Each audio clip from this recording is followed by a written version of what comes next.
All right, hello everybody. We're here at the SPFA convention 2026 with one of our clients, Cameron from Utah Phone Pros. I'll let him introduce himself and we'll kind of get into it from there. Yeah, hey guys, Cameron over at Utah Phone Pros. We cover most of the state of Utah with spray and closed cell spray foam for our customers, specializing in residential, commercial, and agricultural. I mean, we've been going on for over 6 months now, I'd say. Yeah. Well over 6 months, Yeah. and yeah, it's been a great time working with you. Where were you when you kind of started on with us? Oh, I was struggling. I was kind of hopping along, man. I was coming from another marketing company who couldn't fulfill, right? And like spending just like tons of money with them, and I would only get a handful of leads every once in a while, and they weren't in the areas or avenues that we wanted. Yeah. So that's where I started looking around and found you guys. So Yeah. What's different about what we do compared to what you've experienced? it's more personalized. The ads are more targeted. It's more dialed in. It's really built for my business. Where the other company had a lot more generic content, less video content, and these guys have really helped dial this in. So we actually have a lot more content that is unique to us, spraying closed cell spray foam. And so we get a lot of comments about that, but yeah, it's helped. Okay, and then that sounds pretty good. I mean, you Yeah. use Josh as well, right? Yeah.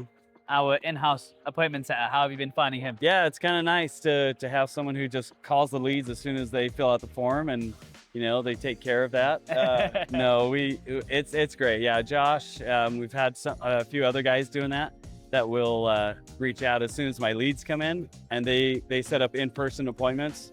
Like whether it's an attic inspection or just looking at somebody's agricultural building, and so that's been really handy. Have you seen an increase in like bookings and being able to actually get a hold of people since having Mark and Josh and anybody else? Yeah, I mean, it makes it easier, and Mark and Josh have really warmed it up for us, Yeah. right?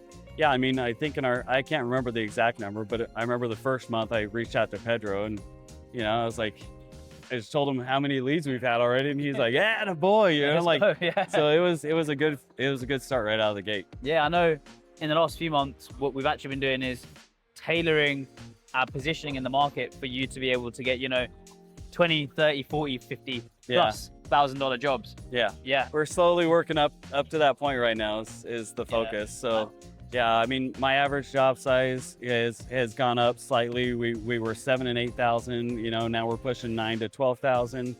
And my goal is to get our average job size to 20 grand. So And, I mean, we're on our way, right? You just bid that Yeah. horse stadium, yeah, horse arena. I've probably had, in the last month, I've probably put out at least 7 or 8 bids that are over $30,000. Yeah, you had So- the airplane hangar, the horse arena. I have 2 horse arenas And that another are north of 30, well, almost 30,000, and then north of 50. Amazing. Yeah, we've got several custom homes that are north of 50. Okay, So I have one there that's you go. approaching 100 actually, but that's what we've got. That's what so, we're going for. as long as it's out there for me to go after, right? Yeah. That's great. I think one of the most important parts of bringing in work and consistent work, and a lot of guys I think in the market skip this, and I'm sure you've seen it yourself, is everyone loves to say they're busy, Yeah. but they're working on like 2, 3, 4, 5,000 bottom of the barrel jobs. Yeah. And what we try to do here to differentiate is really go up market, Yep. really try and show ourselves differently, because going for those smaller jobs actually becomes a repellent for the bigger jobs, Yeah. because they think these guys aren't up to it. Yeah. So Well, you got to be able to show the big guys that you're doing it, right? exactly. So exactly. you got to show them that you're capable, and you've got the rig, the people, No, So, you've yeah. got an exceptional team. You yourself Yeah, we love are our exceptional. guys. So it's been amazing working with you, and Yeah, I appreciate that, man. for sure. What's next for you, Cameron? Growth, man. That's what I'm after. So like I mentioned, we're trying to take our average project from 10,000 to 20,000, and doing that will take us to about 1.6 million in revenue, and that's really where I want to be. So my goal by the end of the year is to be somewhere around, go from 3 to 4 guys constantly going to go to 10 to 12, and just have 2 rigs by the end of the year. I know that 2 million is definitely on the table here this year, Yeah. quite easily, especially with Yeah. the size of the bids you're doing. Tweaking some sales, follow-ups, things like that. we'll be there. We'll be there before you even know it. It's possible, man. Yeah. It's possible. So, I'm excited to see what comes next, to be honest. Oh, you're telling me, dude.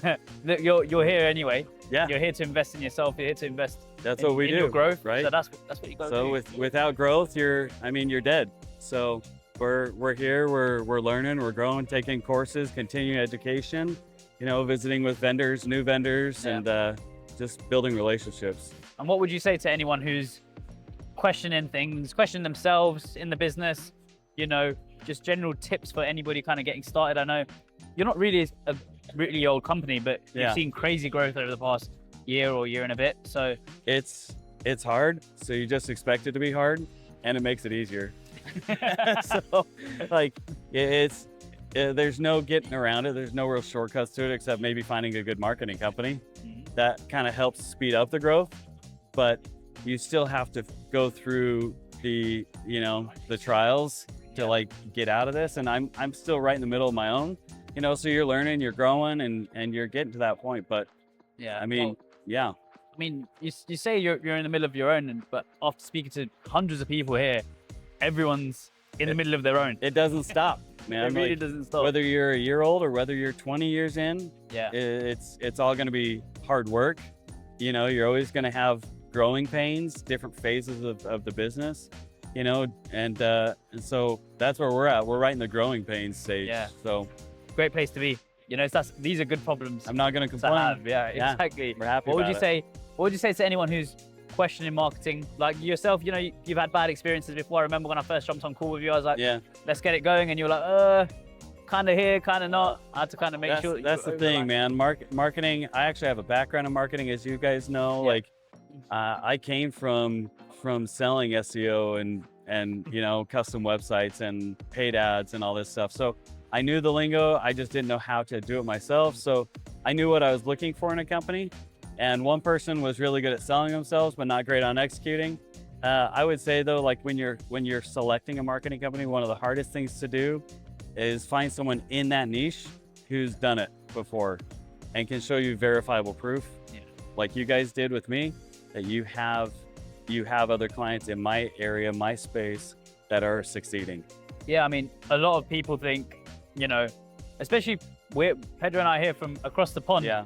In another country, I'm not your typical American spray foam guy, and they're right. I'm not. I have never sprayed a job yet, but it's all right. What I have done is help scale many installation businesses as a team. We've been doing that, and we'll continue to do that. We understand how you guys operate. We understand what works, what doesn't, and we just love helping you guys. It's a great industry with great people. Yeah, absolutely. I mean, I used to, when I was in my background in marketing, I used to sell dental marketing, right? I'm not a dentist, but I understood dental marketing, and I understood it exceptionally well. Yeah. So my clients succeeded because of it. There you go. So it's you don't have to be a foamer to know how to market these businesses. You just need to understand the industry and the client base. I mean, because it's pretty diverse. You're right. There's a lot of sales reps here who also haven't sprayed a job, but they've got the right people in place to be able to do it. So yeah, exactly. It's a great space. I've really enjoyed working with you. I'm really looking forward to seeing what comes next. And yeah, absolutely, man. It's gonna keep growing, and I'll see you next year here. We'll be here in Texas, doing over 2.5 million probably. Let's go, dude. Cameron, pleasure.